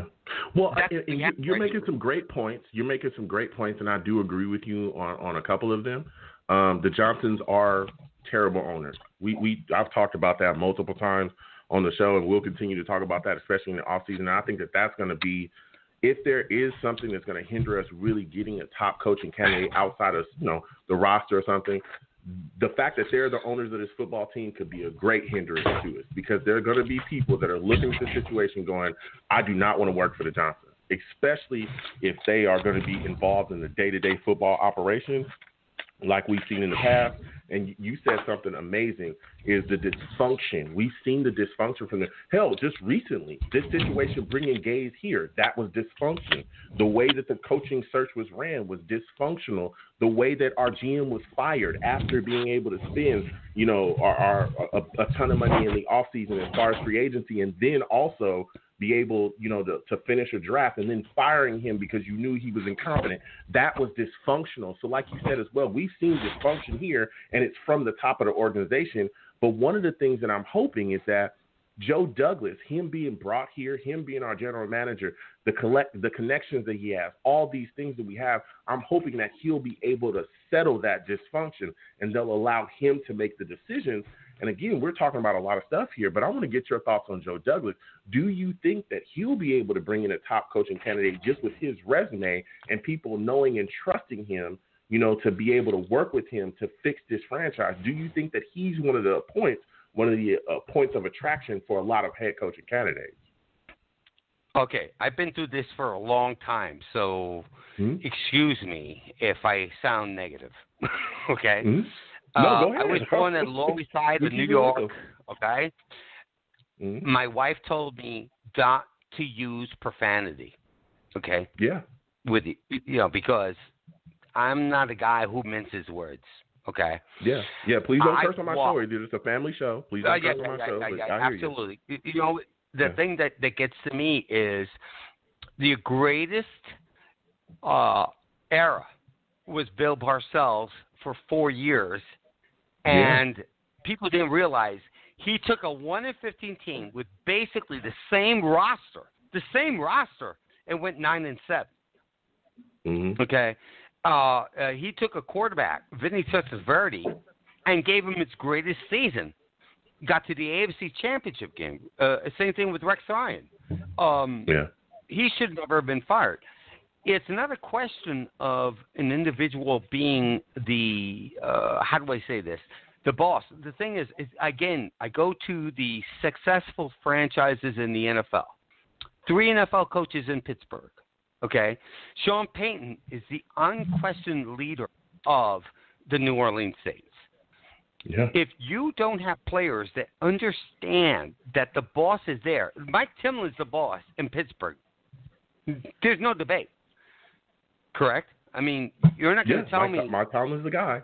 Yeah. Right. Whether the Pittsburgh Steelers fans like him or not. And it doesn't matter with Joe Douglas. It matters whether the organization is willing to stick there and go 3-4 years of losing. Because I'll tell you this much. Rex Ryan was the right coach of this team. He should never have been fired. Even Todd Bowles or Herm Edwards. Because I watched them play. They played hard. Correct? Yeah. Now, I got Adam Gaze. Todd Bowles towards the end. I thought that Todd Bowles towards the end, I thought was, he definitely had run his course. Rex, like you said, I was a Rex guy. I thought he was phenomenal. But I think when they brought in John Idzik, that was the end of him. They just could not work together, and the roster just went downhill. But you're making some great points. You're making some great points about our turnover and how we don't set ourselves up for success with the way that we hire. Hell, if you even look at the situation with Todd Bowles, we're known for hiring a general manager and then we hire the coach, or we're known for hiring, the coach and then hiring the general manager. That was what we did when we brought in Mike McCagnon. These guys aren't able to work together. We also, our structure, we're putting them on equal footing. We have both of these, the coach and the GM, they report straight to the ownership. It shouldn't be like that. You should have the GM, absolutely. The GM should hire the coach should report to the GM, and the GM should report to the owners. But that's just not the way that it's ran here. Yeah. Well, the point I'm trying to make is, I've been watching for a long time. If you take a look at organizations that are successful, there's no debate who's the boss. You go to New England, take a look at all the players they cut or traded away prior to. I watched Bill Belichick take a wide receiver and make him a cornerback, and they won the Super Bowl. Yeah, right. That's just phenomenal. And I'll tell you this: the greatest coach I ever saw was Bill Belichick, and the season that they went 8-8. And I'm going to tell everybody why. He got 8-8 with Ray Lucas as a quarterback. 8-8. It's the greatest football season I ever saw. And I'm a Jet fan, as you can tell, because I remember Ray Lucas winning 8-8. Okay. And when I tell people all the time is that the coach has to have validity. The next coach that's hired, it doesn't matter if Joe Douglas is the boss. It matters that they're willing to go through it and that they're going to go 10 years and say, Tom Landry didn't have a winning season for 6 seasons as a Dallas Cowboys coach. Yeah. Okay, 6. Yeah. So until we go through the moment where we say we're going to commit to this and the players know that they're not going to outlast the coach, it's a waste of time. Yeah. Sam Darnold's not the problem. I can tell you this. He threw picks in college, and he's going to throw picks now. But I've watched him play like when you were a kid, did you ever have a player? I had a friend of mine. He was the best player on the team, and we would do pickup games. And he was the best player on the field. That's what Sam Darnold is. He's the best player on the field. He'll throw a pick. But at the end of the day, we should trade down and get a host. I want Penny Sewell. Yeah, that's who I want. Yeah, look, I hear you, man. And you're bringing some great points. I'm gonna have to let you go because I got some callers coming on. But it's been phenomenal to speak with you. You bring up a great point, and we'll talk about that as well going into the off season about the possibilities of the Jets shooting down and kind of what we could do and kind of spitball those situations. But I want you to have a good night, man. It was phenomenal speaking with you. Next time I have a show, please call in. You know your stuff, man. Thank you. I'm going to call in. I love you. I love your show. So if you're willing to take the abuse, then okay. I love you, brother. Absolutely. You have a good night, my friend. All right. Take care. It was phenomenal speaking. Listen, I love old Jets fans. I do. I'm a young man myself. I'm a young man myself. You know what I'm saying? Y'all see how pretty I am. Come on. I'm streaming. I got a face made for TV. You know what I'm saying? Look at me. I'm joking. You know what I'm saying? Oh, well, I'm happy. You know what I'm saying? I'm a young dude, but I love hearing from older Jets fans and talking about, the passion that they have, the love that they have for the football team and the pain. The pain is real. That's one of the reasons why, I do this show. I love talking to other Jets fans and hearing their perspective, young, old, some Jets fans that are not from the East Coast like myself, or Jets fans, that are from the East Coast. Everybody just sharing their thoughts and passion about this football team. I love it. And he brought up a lot of great points. He did. You know what I mean? The ownership, the way this organization is run. A lot of the issues that we had in the past have come directly from that. A lot of the issues that we're suffering right now have come directly from that. Adam Gase not signing Matt Rule, not getting other guys in here as well, coaching candidates that we were not able to attract because they did not want to mess with the dysfunction of this football team. They didn't want to mess with the dysfunction of this franchise. I mean, there was a lot of head coaching candidates. Hell, there's a lot of players that have looked at us in the past and immediately. Hell no, to the no, no, no. Hell to the no, hell to the no, to the no, no, no. I'm good. The Jets, I'm good. Anthony Barr said things like we've seen in the past, that we get abused, and a lot of that comes from a horrific ownership and the way that things have been ran here. We can't excuse it. That was a great point that he brought up. And we'll be talking about that going into the offseason for sure. But that was a great point. Going to the Savages in the chat, salute to y'all. Salute to everybody in the chat, man. You folks are the greatest. I'm going to get to my Savages in the chat real quickly. John Perez, salute to you, John. John says, hey, brother, do you think this is a 2-year rebuild? I know the Dolphins came up quick. That's a rare feat. It could be a 2-year rebuild, John. And I've been telling people, that's why I put my take out there real early. I hate when people be like, oh, you copied my take. Oh, that was my take. And no. I like to put mine out there early. I think that there's a possibility that, yes, we could easily do a 2-year rebuild. Real easy. All right? But to me, it would mean that we'd have to trade that number 1 pick. We'd have to trade it, and we can get a boatload of capital for it.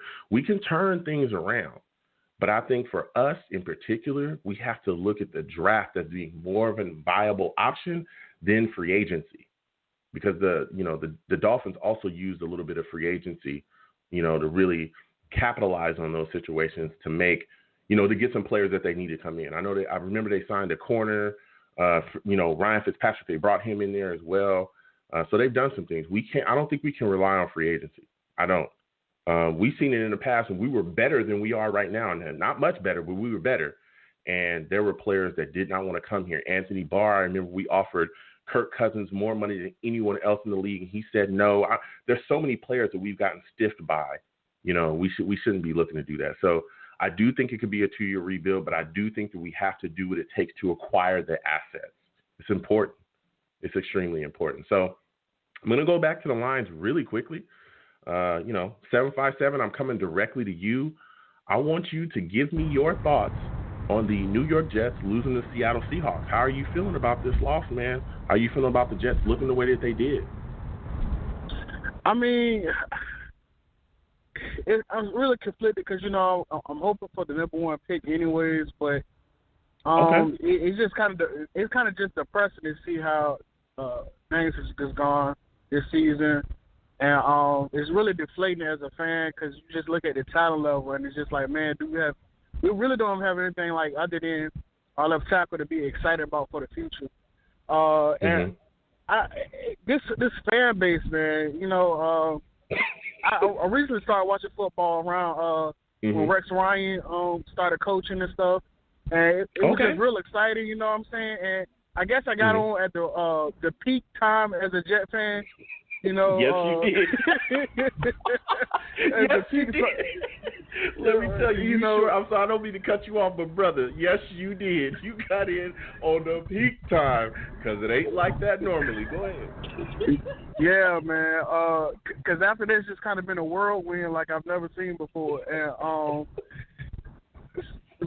so every season, whether it's ups and downs, we normally have like some certain pieces to get excited about, but it's just kind of deflating this season just to see almost nothing, But trying to be hopeful as a fan because I don't like to be constantly depressing and be like, man, this team is awful all the time. I hope Denzel Mims turn out to be something special in the future, hopefully. Yeah. I see the left tackle. He back there, he's promising. Hopefully, he's another, Ferguson. Hopefully, he's another one of those for long term.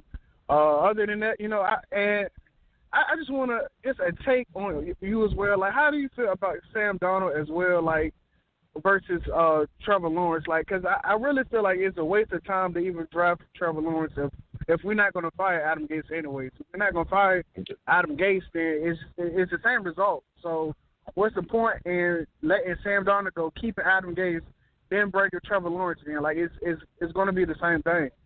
And we're going to end up wasting Trevor Lawrence's career. Yeah. Well, first off, again, I want to thank you for calling in. My take on this, and again, we'll continue to talk about this. I don't want to go too far into the offseason, but I've said pretty much earlier in this season, especially when we were struggling early before, the O and whatever we're at right now, is that I think I like Trevor Lawrence. I think he's a great talent. I do. And I always preference my take with this. I think he's a good talent, but I think we need so much more than him You look at our Absolutely. offensive line. It's horrific. It's horrific. Outside of Mekhi Becton, it's terrible. Mind you, we just brought in McGovern. We just got kind of. Oh McGovern. my gosh, yeah. We just. Awful.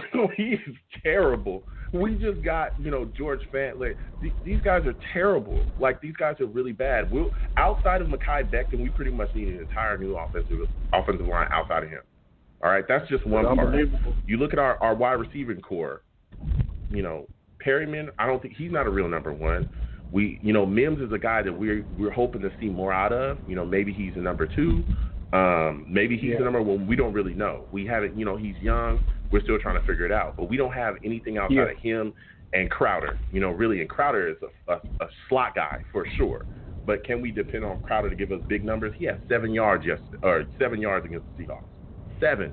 Yeah. That's it. Yeah. So it's like we need weapons. We're completely void of weapons. We don't have enough. We have nothing outside of that. We're running a 37-year-old running back in Frank Gore. And that's just the offensive side of the ball. We're not even talking about the defense. We don't want to go. I don't like to run a depressing show. I try to be positive and pick everybody up, but damn it, I'm dropping everything. I'm dropping it all. It's time to go down. The ship is going down. We need to look at that, and I understand that fans, like myself, I'm a Jets fan too, and I understand it's great to look at the shiny thing of Trevor Lawrence. It's great to do that. I respect it. I love it. I get it. But we need to look at the bigger picture. I think that's been the biggest problem with the Jets franchise over the past years, particularly with our ownership. They don't look at the big picture. That's why we do stupid stuff, like keep Mike McCagnon. That's why we do stupid, like hire Adam Gase, because we don't look at the bigger picture, man. We just don't. Because if you did, you wouldn't do that stuff. And I think that, again, like I said, we're just talking about the offensive side of the ball. The defensive side of the ball is going to be even worse. We got so many guys on 1-year deals, it's insane. Jordan Jenkins is a 1-year deal. Brian Poole is a 1-year deal. You got Marcus May that's coming up for free agency. We have no corners. We don't have a legit number one. I don't think we have a legit number two. We have no pass rushers. We could be without one of the better safeties in the entire league of free safety. What are we going to do? Are you going to roll? So you're just going to draft, and this is my thought process, you're just going to draft Trevor Lawrence, but how are you overcoming the rest of that stuff? How? Because are you dependent on free agency? I mean, what are you doing? Because free agents don't want to come here. They don't want to play here. Even when we were better and we had the same boatloads of money, they did not want to play here. So you have to draft. And so my thought process is, again, looking at the bigger picture, bruh, we could shorten that window of rebuild so quickly if we get rid of that number one pick. Not only that, my plan is almost fail-proof because guess what? Even if we pick up a fifth-year option on Sam, right? We trade the number one pick, we get 3 first-round picks, 2 second-round picks, 2 third-round picks, 2 fourth, whatever. The haul that all the analysts and everybody is saying that we could get, right? If we get that back and we pick up Sam's 5th-year option and we arm this football team with weapons, I've talked about trading for Allen Robinson. I'm going to put this out there early because you made me do it, bro. This is on you. This is your fault. I'm going to let you know this. This is your fault. Okay. All right? This is your fault. The Bears, to me, would be a prime target for us to trade to because they're going to be garbage for years to come. They have salary cap issues, and they need to rebuild because Mitch Trubisky is not the guy. Guess what? You're going to lose Allen Robinson regardless, bro. So franchise him. Give us that, those first-round picks that we need. Not 3. You could give us 2, Allen Robinson and some other stuff. We'd have our wide receiver position shored up, right? Because we got a legit number one, and we still got more capital to move forward. That would set us up for real success. Because if Allen Robinson going to free agency, I doubt he's coming here. Why would he sign here? There's no reason for it. Even if you throw boatloads of money at them, we've done that before. It don't work. They will tell us no and go sign somewhere else. So I think that we have to look at exactly. I think we have to look at the bigger picture.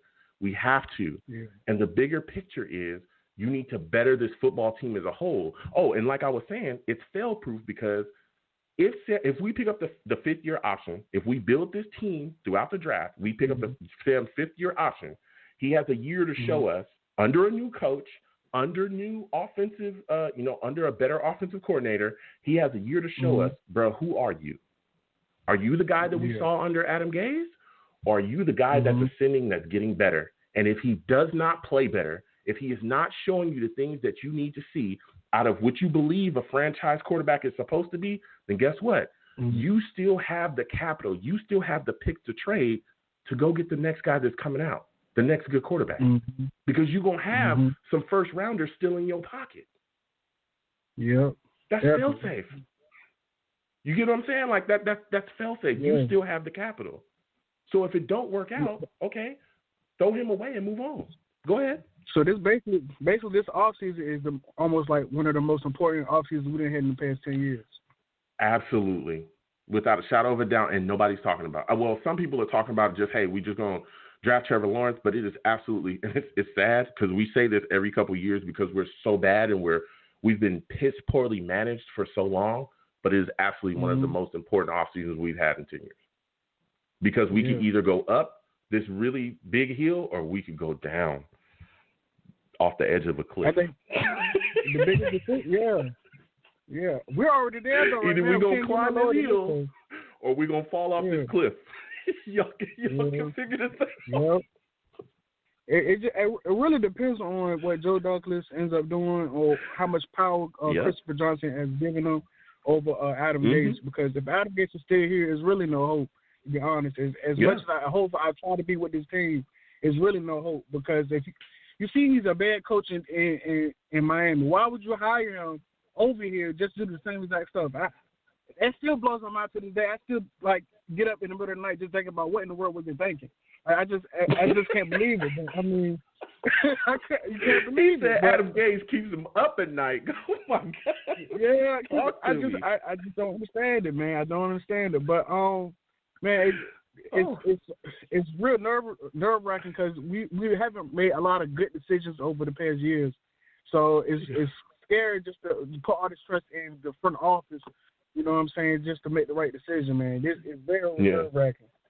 Because you don't want to be saying this over the next 5 years again about, man, this or depressed that. You know, like you want to be happy.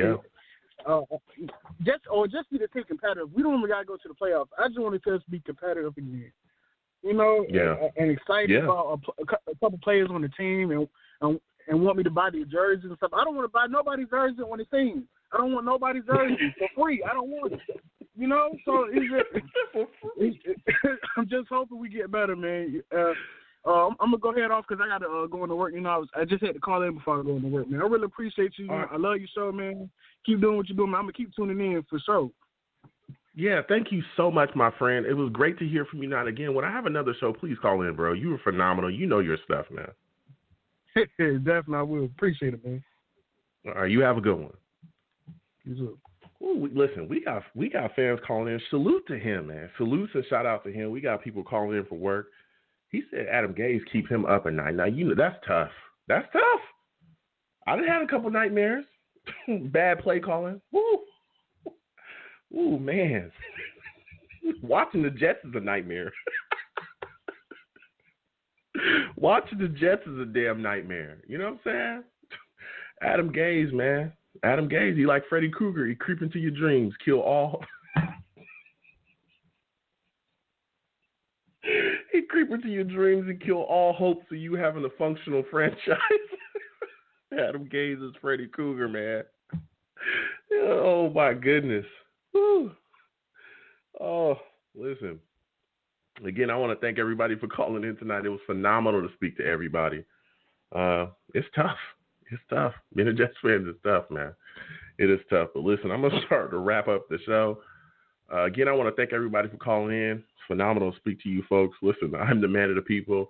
I'm here for the people. Let me shamelessly promote my Facebook page. Everyone go on Facebook, search The Long Beach Joe Show. Like that page. My content's up there. Go ahead and give it a listen. Message me. I'll message you right back. I love going back and forth with folks about this football team.